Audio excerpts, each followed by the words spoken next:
This is Nasha Kasha, Ukrainian Almanac. 28 minutes of stories for everyone about Ukrainian life. Nasha Kasha is heard on 19 campus and community radio stations, from Newfoundland to British Columbia. I'm your reporter, Stefan Andrusiak. This is episode 212. It was recorded in Toronto, March 2nd, 2020. It was a rainy morning as I walked from Union Station to St. Michael's College. The Canadian Institute of Ukrainian Studies for years had been located at the University of Toronto, but that university had recently reclaimed its office space. The building I was entering was itself being scheduled for demolition.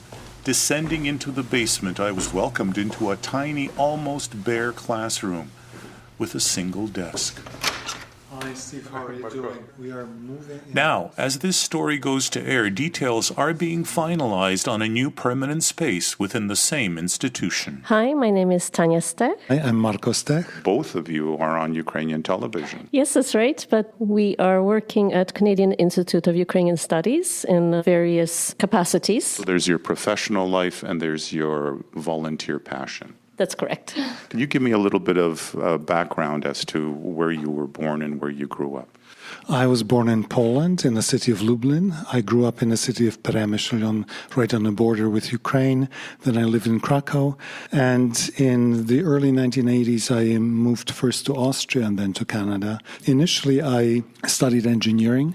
I finished my MA in mechanical engineering, robotics, artificial intelligence here at the University of Toronto. But then I had a sort of serious change of heart about my future, what I want to do in my life, and I went into Slavic studies, Ukrainian studies basically, and I finished my PhD at the U of T in Ukrainian literature. For the past over 20 years, I have been working in the Canadian Institute of Ukrainian Studies. How did that imprint of interest and love for Ukrainian culture and literature happen, having been born and growing up in Poland? Well, I was born into a ethnic Ukrainian family.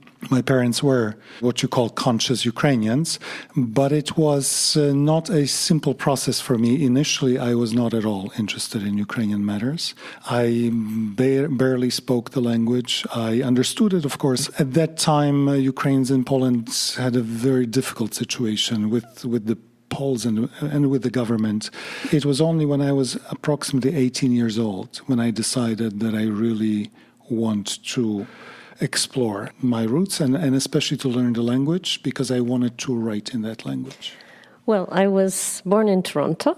My family was also conscious Ukrainians, but I was a very quiet person and I was not really involved in Ukrainian community matters. It was more my sister and my mother and my father and my extended family, and I was just sort of always observing. And it was only later in life that, well, in my early 20s really, that I took up learning Ukrainian properly, becoming interested in what's going on in Ukraine.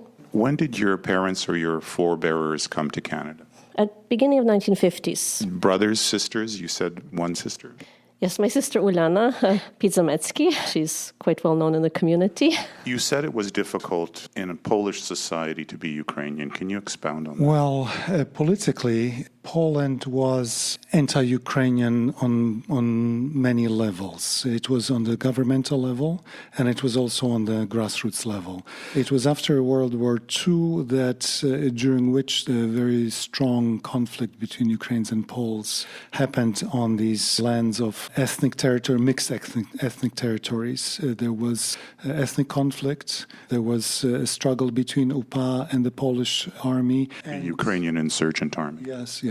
And of course, after the war, the Soviet government did everything possible to keep these two nations as far as apart as possible, conflicting. Because if Poles and Ukrainians unite against the Russian pressure, they would be much stronger. And they needed to be kept apart. So there was an official anti-Ukrainian propaganda, especially anything that would be nationally oriented, nationally conscious.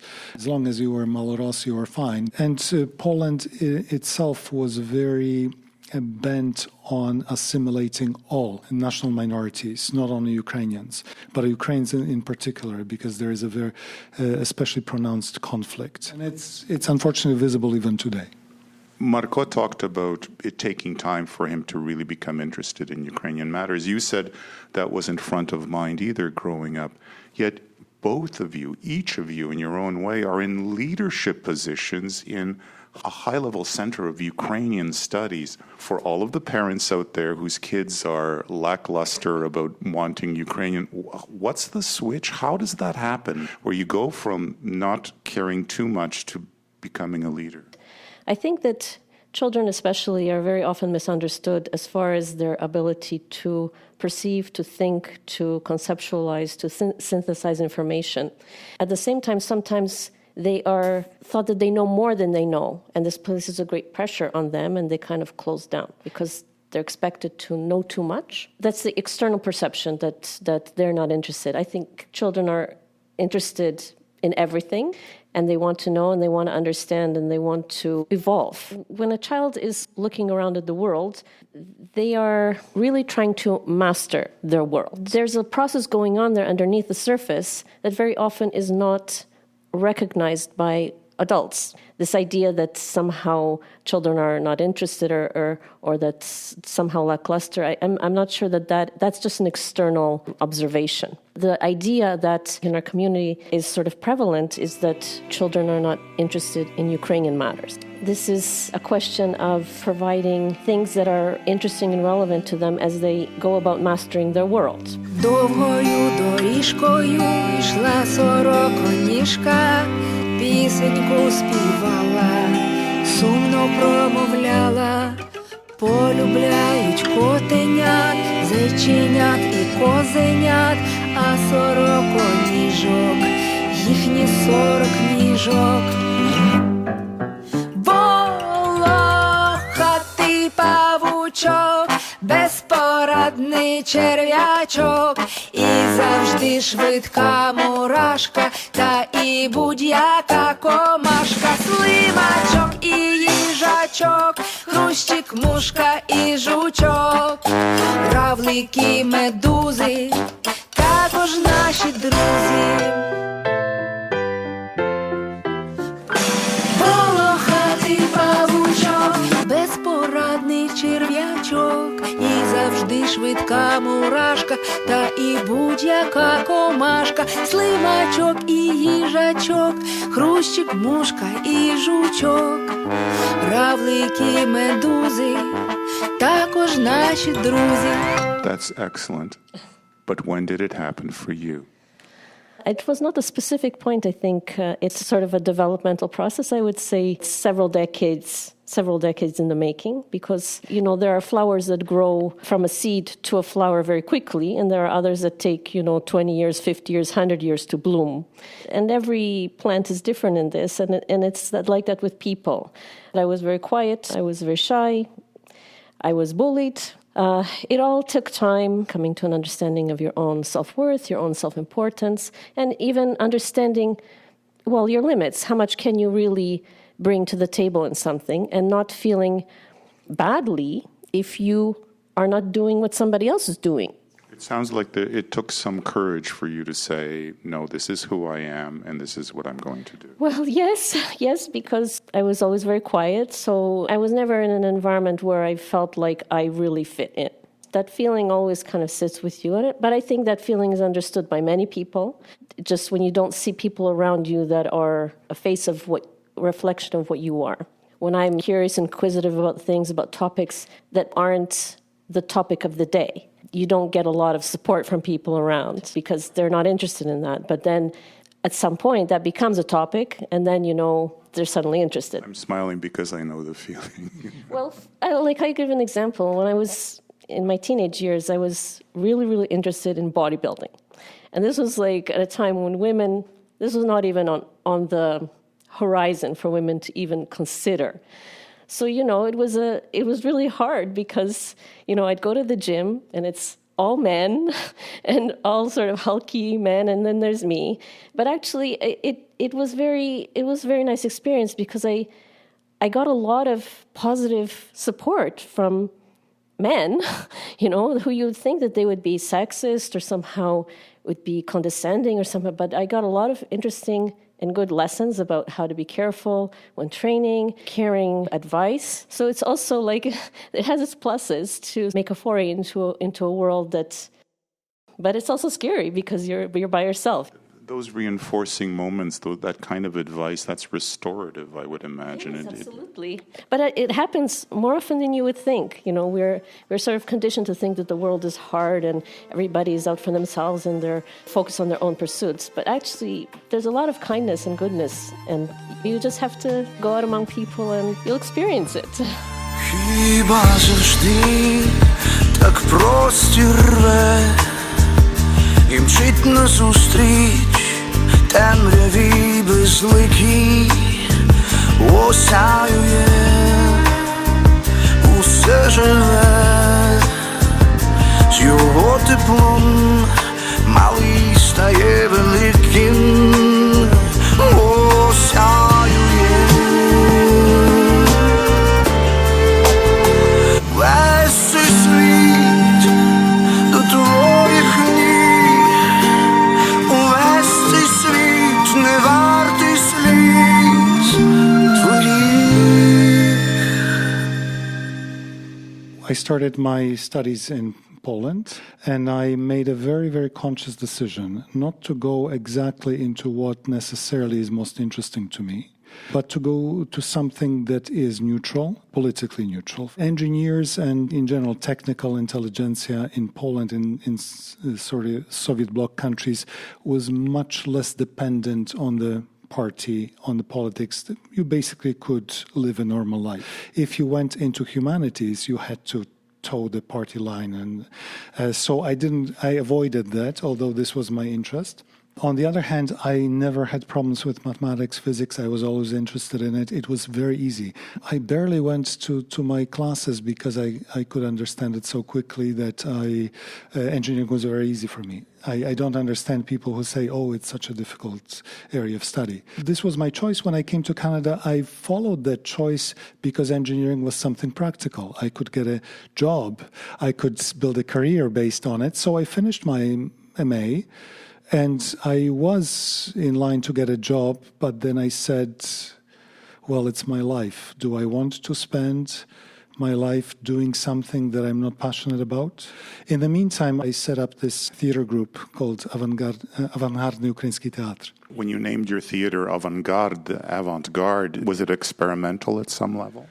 Well, it was experimental as far as anything in the Ukrainian community in Toronto was concerned. It was much more experimental than anything that was done. But compared to world theater, of course not. We were just amateurs. We were just trying to.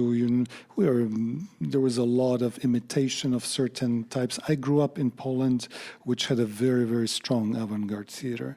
Probably if not the best in Europe, one of the best.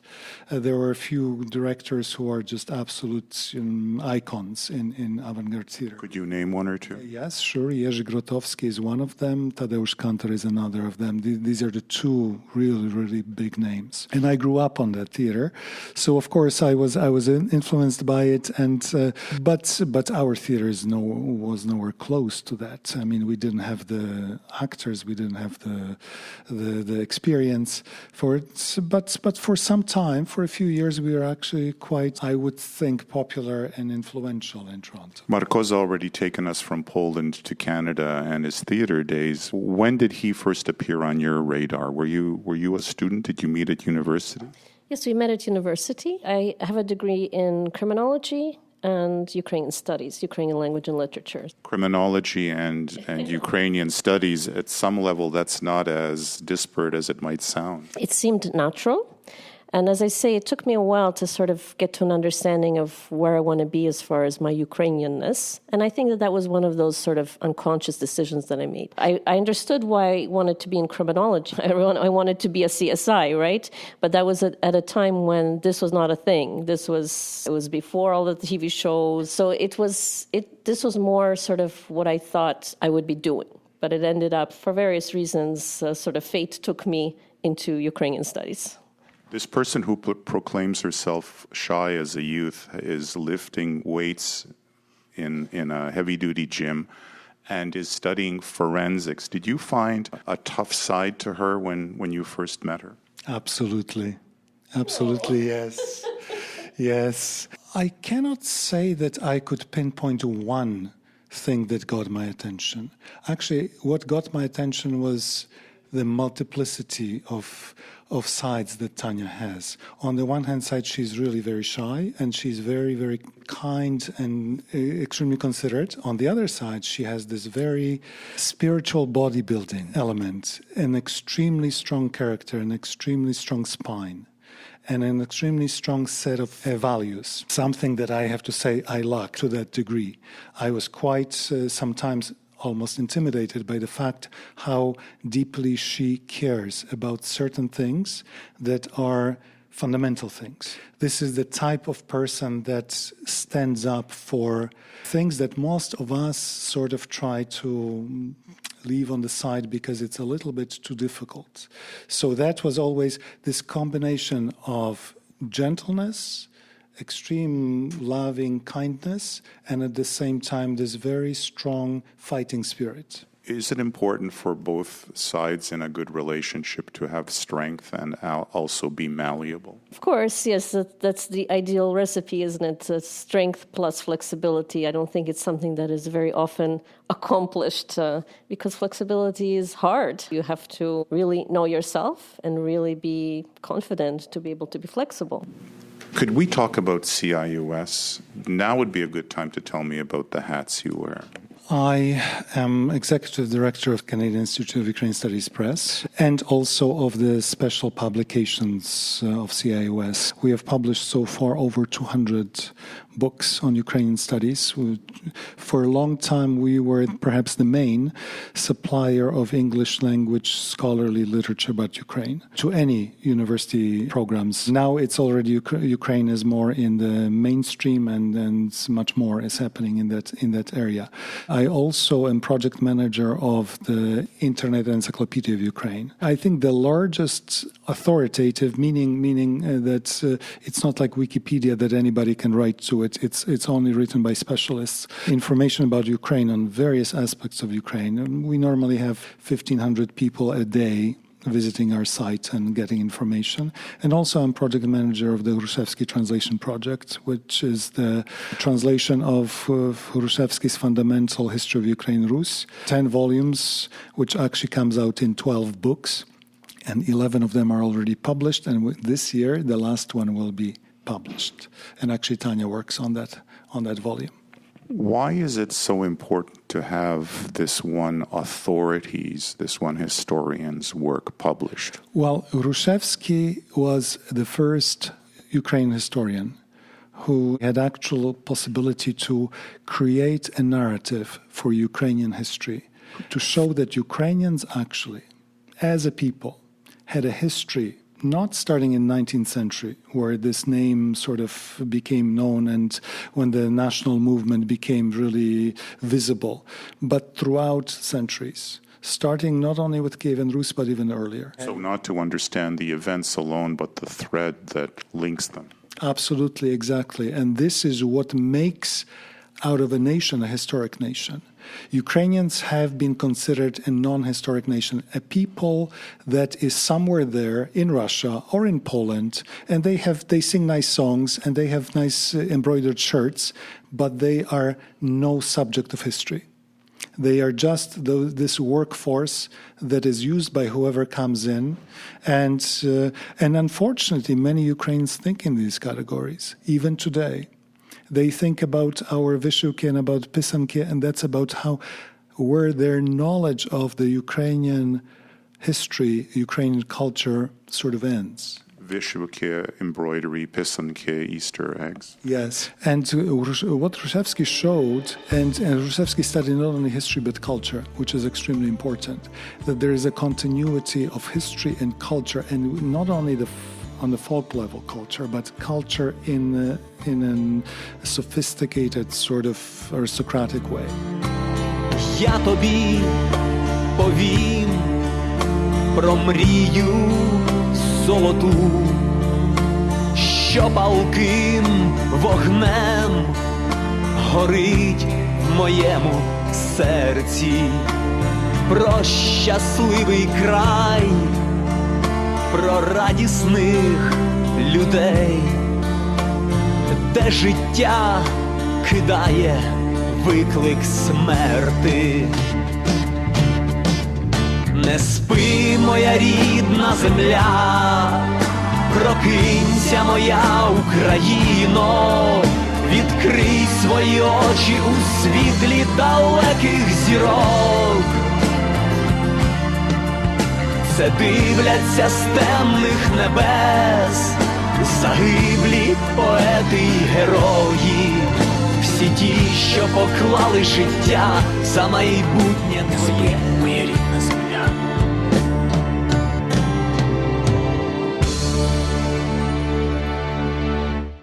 Can you tell me about your work? I work as a book review editor for East-West Journal of Ukrainian Studies, which comes out under Canadian Institute of Ukrainian Studies. It's an online scholarly journal. There's probably 8 or 10 issues that I've edited the reviews for. The part that I enjoy most is working with scholars who have various understandings of a topic. They are bringing to the table different views, sometimes controversial views, and it's always interesting to help them express themselves the best they can. You're also an author. You've written a novel, you've written in the Ukrainian language, and you've written several short stories. Yes, this was actually the beginning of my Ukrainian, I think, that very, very strongly Ukrainian interest. I understood that I need that language to write, because I was extremely fluent in Polish language and I could write in Polish, and I did start write in Polish, but I found that this language just simply doesn't speak to me. It doesn't say what I need to say. It was when I found a few Ukrainian authors, like Mykola Chwilowy, like Emma Andievska, like Igor Kostecki, that I found that this is the language that I have to know. This is what speaks. I was only intuitively understanding what it is. It took me a long time to master the language. It was many years of everyday effort. Unfortunately, it is not an easy process. Did you have a mentor, a tutor? Initially, I did it all by myself. However, at a certain critical moment, I had very, very important Ukrainian writers actually giving me good advice and giving me help. One of them actually was Vasyl Barka. He's a classic of 20th century Ukrainian poetry most, but also prose. His novel Żółty Kniaz, Yellow Prince, about the famine, is his best known work probably. Another was Emma Andievska, who was the first language editor of my novel. The novel took me almost 15 years to write, and she was very, very, on the one hand, supportive, but very harsh at the other. These were the momentary things. Most of the effort was solitary. I'm Tanya Stechs. How did you become the presenter of News from Ukraine? I write, present, and then I do all the post-production. I edit for the show. So That show being Kontakt. yes, Contact. And I sort of was kicking around the idea that I would like to present news in English. So a portion of the parishioners, not wanting to enter into a conflict with their opponents, decided to create their own parish in the new church of St. Julian. The executive producer of the show, he already had a vision for such a thing, but it also evolved into a art project. I try to do everything in a way that is artistic. Colors, lines, putting all the footage together, and then the way that I try to put the text together, I try to put it together from my understanding of language, all in a way that is also artistic with the words. And I try to focus on classic information and approaching information from the point of view that there is no expiry date on knowledge. When did you, and for which novel did you win the Gogol Prize? Well, this was about this novel. It's called Holos, The Voice. It's won Gogol Prize, and then it later won 2 other prizes as well, the Pantelimon Kulish Prize and the Holodoski Skarb.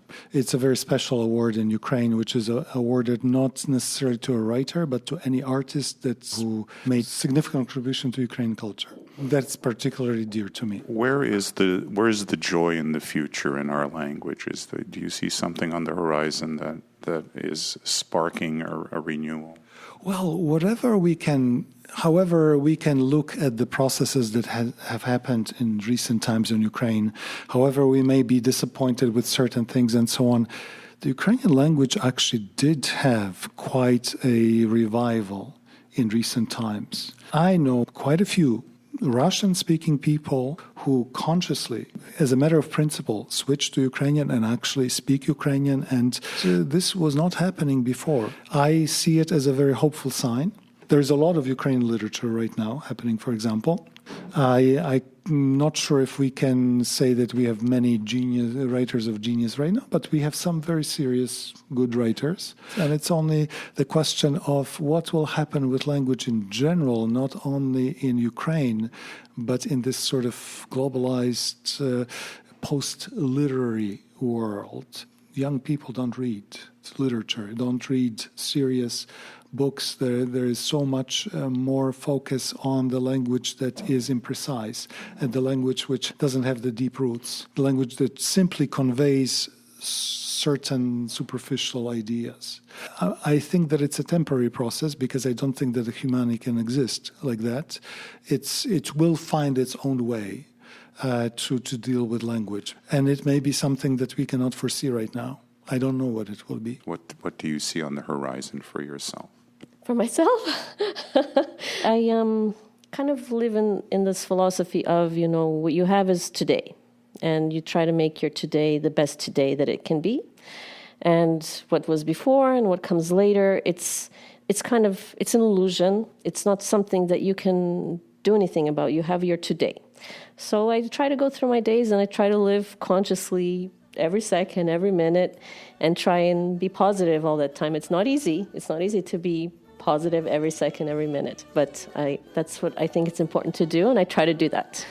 I know that at least one other person in this room saw that in you many years ago. Thank you. It's been a pleasure. It's been a pleasure. Дякую. Same. Nasza Haniczka, Zajaniczka, Wysia wydawała. In this episode, you heard Volochatý Pavúčok Bezporiadny Červiačok, Maria Burmaka's song about a hairy spider and a messy worm. Bez obmежень sang Ves svit, meaning the whole world. Mandre, ne spi moja ridna zemля, do not sleep, my native land. Also, a little bit of audio from Tanya Stechs' Kontakt segment called Ukraine in the News, and this, a wedding song from the Lemko region of Ukraine. I'm your reporter Stefan Andrusiak, back in a week, God willing. До милої зустрічі за тиждень часу. Дорогі слухачі.